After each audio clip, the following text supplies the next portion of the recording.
Grabe naman ito. Just now, breaking news, Tatay Digong nilason daw.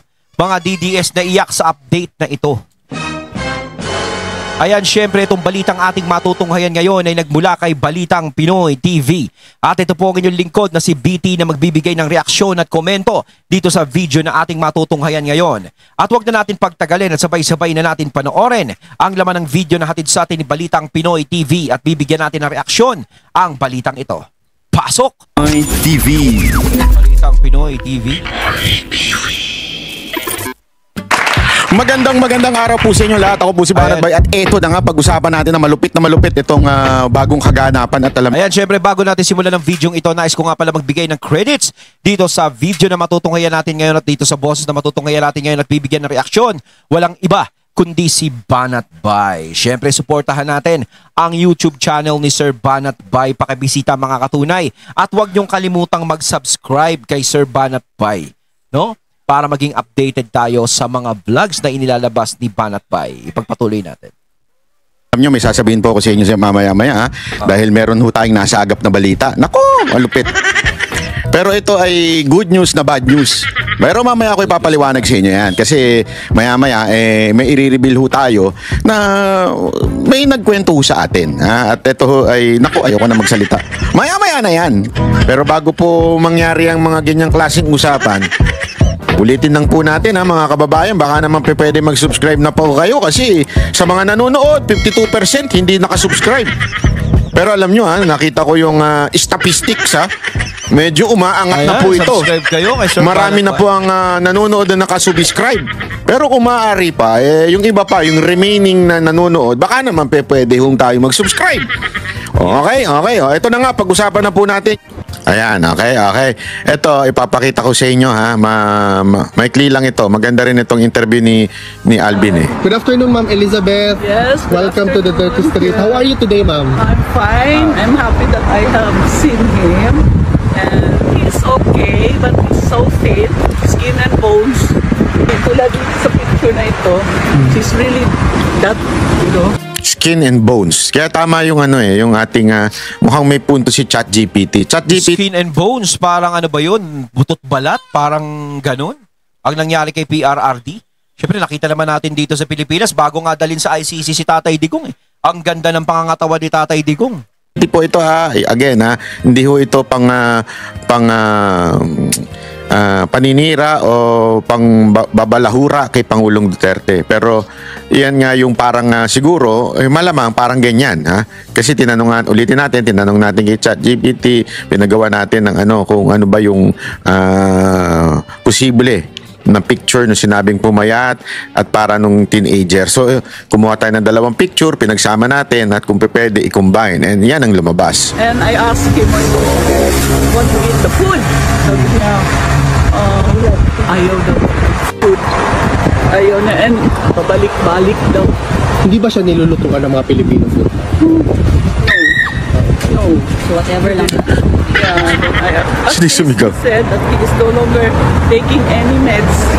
At least okay yan, no? Definitely. He is no longer taking any meds. At okay yan. Naku po, patay kang bata ka. Mamaya may kikwento ko sa inyo. Malupit. Parang tingin ko he's healthy, but as an old man, he's healthy.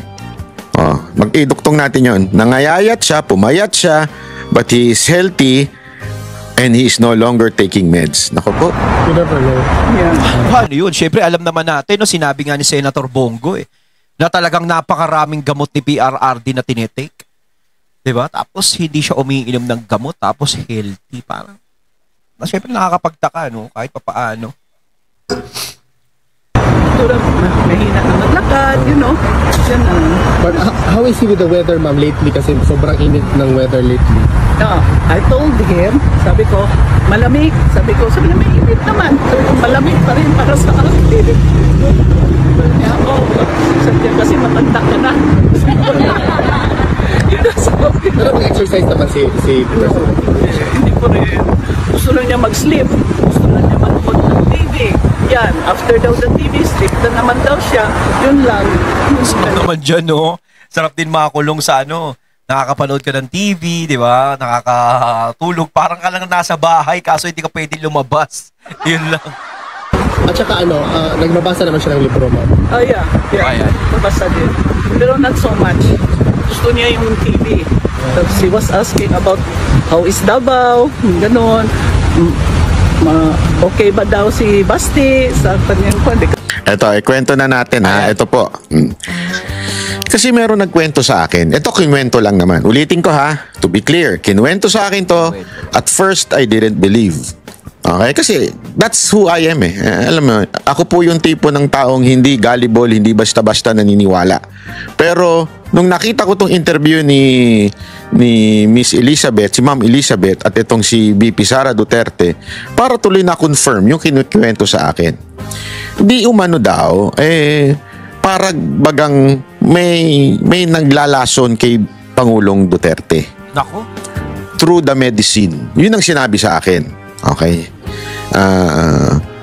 And because of that, bumagsak yung katawan ni Pangulong Duterte. And Ito sandali Kaya pala dito sinasabi ni Ma'am Elizabeth, no, ni Madam, na hindi niya na tinitake yung gamot, hindi na siya nagtitake ng gamot.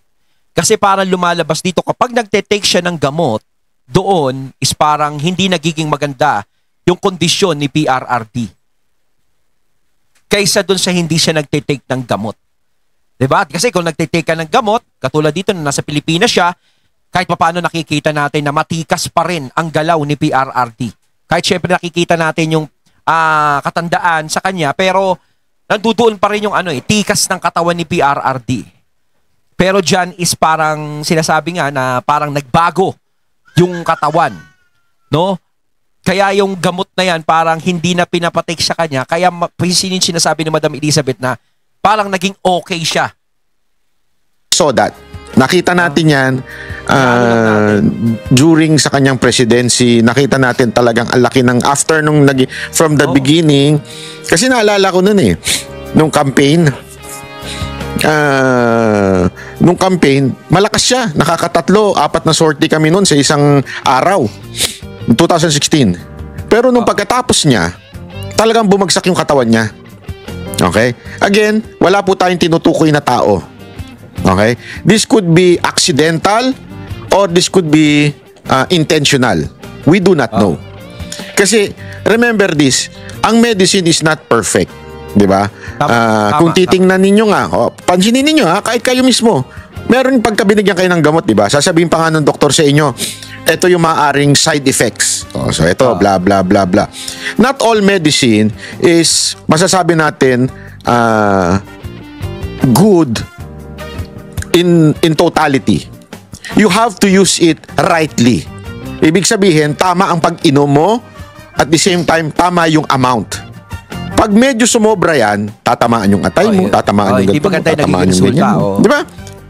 Yan po yung lagi, di ba? Kaya nga meron, halimbawa, meron akong iniinom pang pain reliever, di ba? Meron tayong pain reliever. Masama yun, pag nasobra ka sa pain reliever, yung bato mo tatamaan nun. Banggitin ko anong brand. Pero winawarningan ako ng mga doktor laging, wag lagi yan. Wag ka masanay sa pain reliever or else tatamaan yung ganito mong organ. Di ba?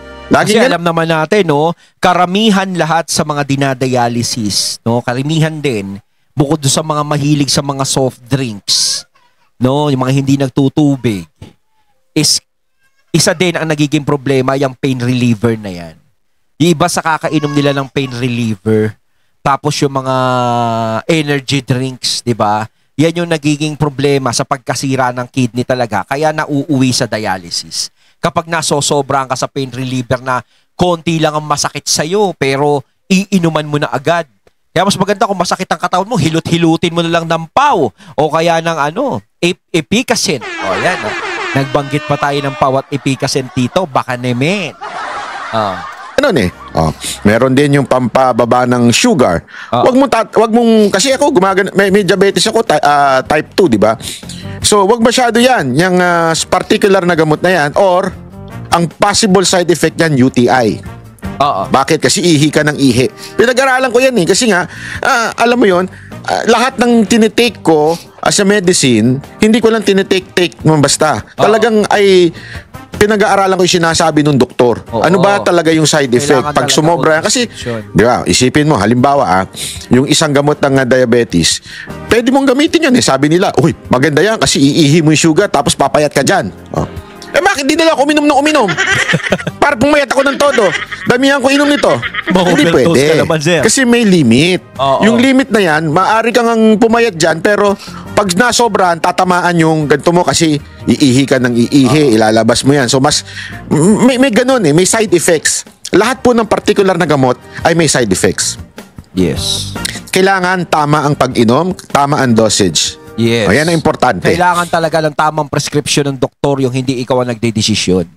Kasi di ba, kahit alam natin na etong gamot na to para dito.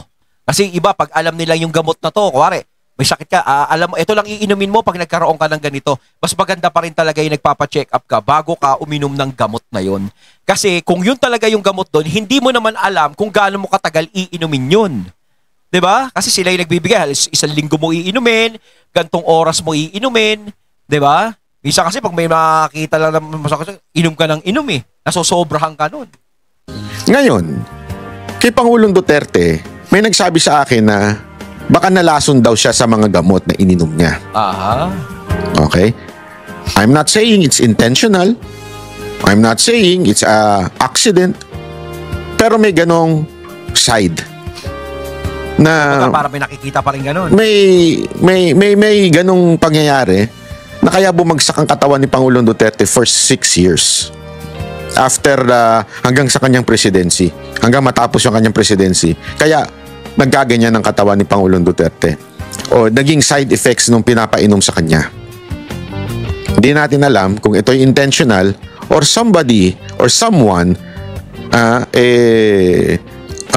may ibang motibo. Ganun, ibig sabihin, dati pa? But one thing is for sure. Yung iba hindi sure. Kung may intensyon o merong wala tayong alam dyan. Basta yun ang sinabi sa akin. Ngayon, one thing is for sure. Binabanggit ni BP Sara Duterte at ni Ma'am Elizabeth. Paulit-ulit na sinasabi to.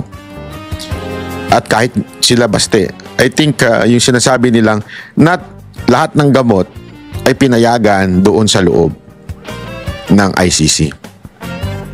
Noong una, kung titingnan mo, gusto kayang patayin ng ICC ito? Ba't hindi pinapasok yung mga gamot? Di ba? May ganon. Okay. Or, the other side of the story is, iniingatan nila ito kasi mali yung mga gamot na ibinigay. Tama, mali. Di ba? Posible. Ganon. Kasi remember, sa ibang bansa, mas mahigpit pagdating sa gamot. Oo. Sa atin, sorry to say, you can buy anything you want. Inom ka lang ng inom. Ay, prescription, Kaya sige. nga dami na o-overdose dito eh. Pero pwede mo nang i-overdose yun. Hindi, walang biro. Halimbawa, dito sa atin, di ba, tinatanggap yung prescription ng antibiotic. Di ba? Papakita mo lang. O, ito yung prescription. O, yung nagbebenta, yun naman ang batas. Okay, ibibigay mo. Bili. Tanungin kita. Yung same prescription na ba yung kinukuha pag nasa cellphone mo? Tinatanggap na kasi ngayon sa cellphone eh. Hindi. Oo. Tinatatakan ba yun? Nilalagay ba, nire-register ba yung pangalan mo na ito ay nakatanggap na ng ganitong particular na gamot? Hindi din. So therefore, pwede kang pumunta sa kabila. Butika, bili ka uli nun. Punta ka sa kabila, bili ka uli. O, kasi makalusot. Tapos ibenta mo na. Hindi, halimbawa lang, di ba? Kaya nga, sa Pilipinas, maluwag. Oo. Hindi ko sinasabing may kasalanan yung pero maluwag. Sa ibang bansa kasi alam nyo, ilang beses na ako nakaranas ng nagkasakit ako sa ibang bansa. Sa Europe, nagkasakit ako dyan. Nagkaroon ako ng motorrad, yung pagmumotor ng BMW dyan sa Europe. Nagkasakit ako. May asthma ako. Hirap ako. Buti na lang, prepared si Banatbay. Hindi, lagi ako may dalang gamot eh. Kaya nga pag tinignan mo yung maleta ko, kalahati nung gamot. hindi to joke. Hindi, totoo yan, no? Tama naman yung sinasabi ni Sir Banatbay. Na yung sinasabi niya rito na kapag siya umaalis, kalahati ng laman ng bag ni Sir Banatbay, gamot. Kumbaga hindi yung biro-biro. Mas maganda pa rin yung sigurado ka kaysa siguro. Ako ganun din eh.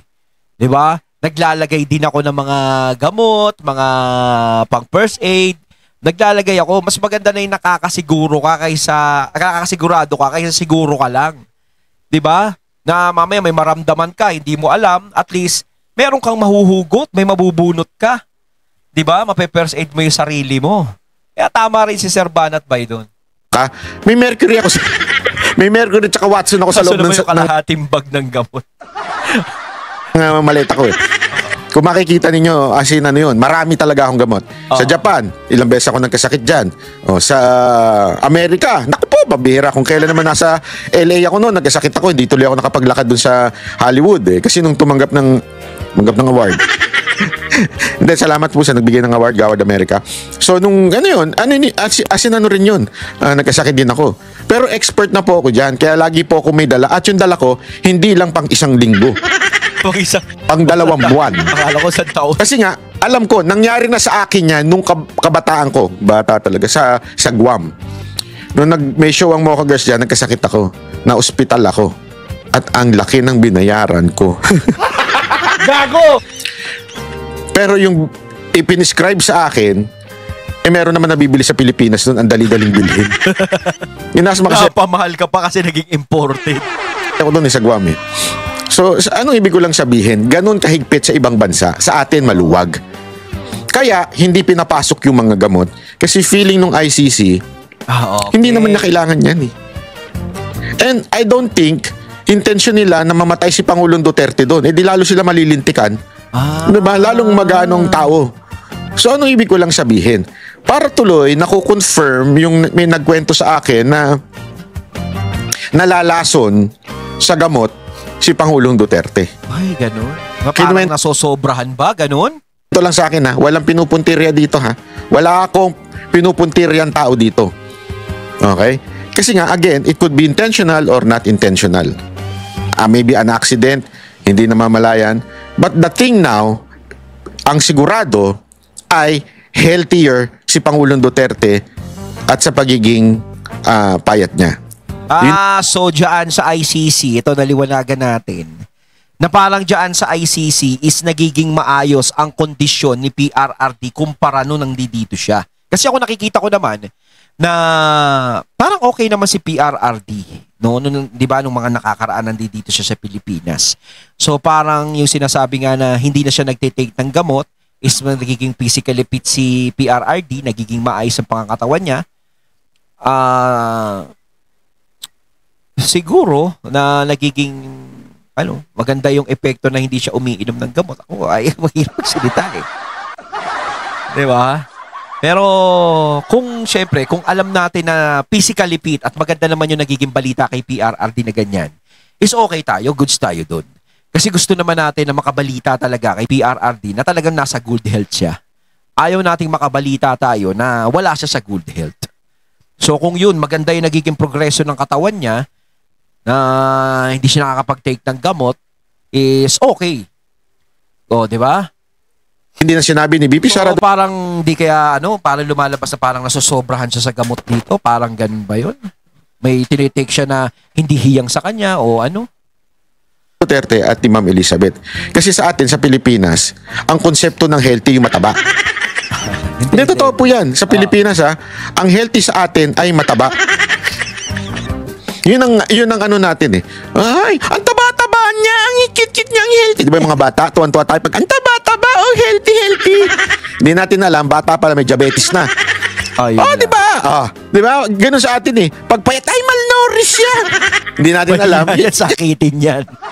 Kasi ngayon na lang natin naintindihan na pagpayat, talagang yun ang healthy. Di ba? Pansinin ninyo. Kaya nga, di ba, marami sinasabi iba. Eto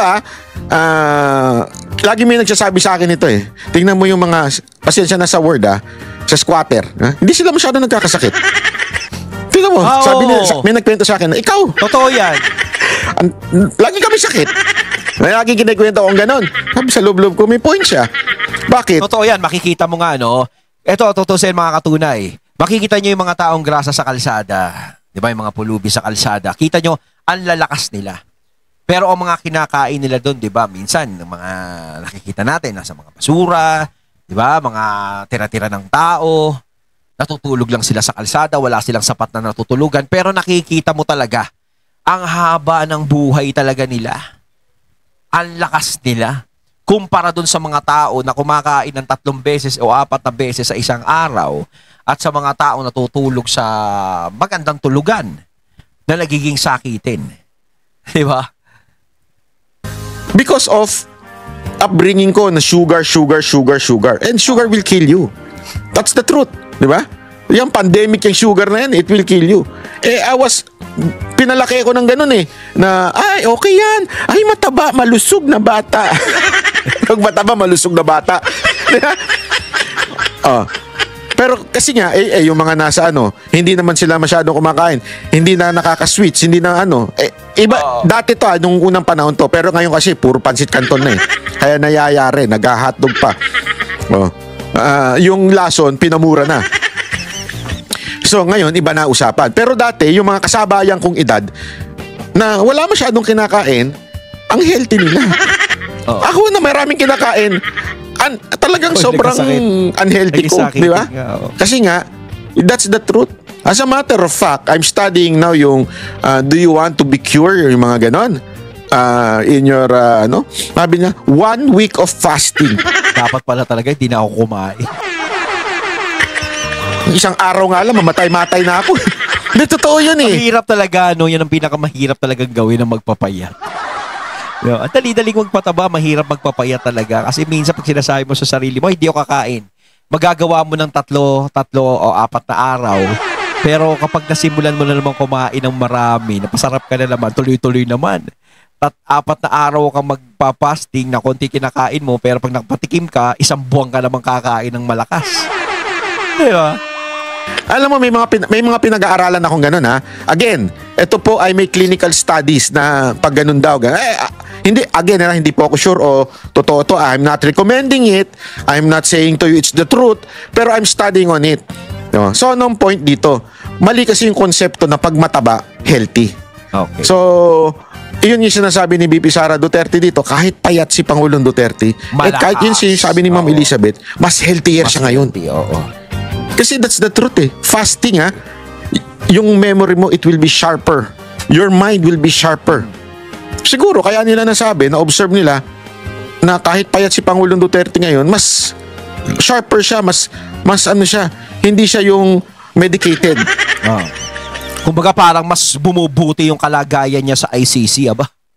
Mamapay, sabihin na Tatay Digo, huwag nyo nakakalisin dito sa ICC, dito na lang ako. Yung pwede, yung pinapalaya na sa Tatay Digo, pinababalik na sa Pilipinas, so sabihin ni Tatay Digo, Vina, dito na lang ako sa Netherlands. Lalabas ako dito, pero dito lang ako, bahala kayo sa buhay dyan. Siyempre, nakikita rin, pag lumalakas si PRRT, mamaya, hindi na umuwi sa Pilipinas yan.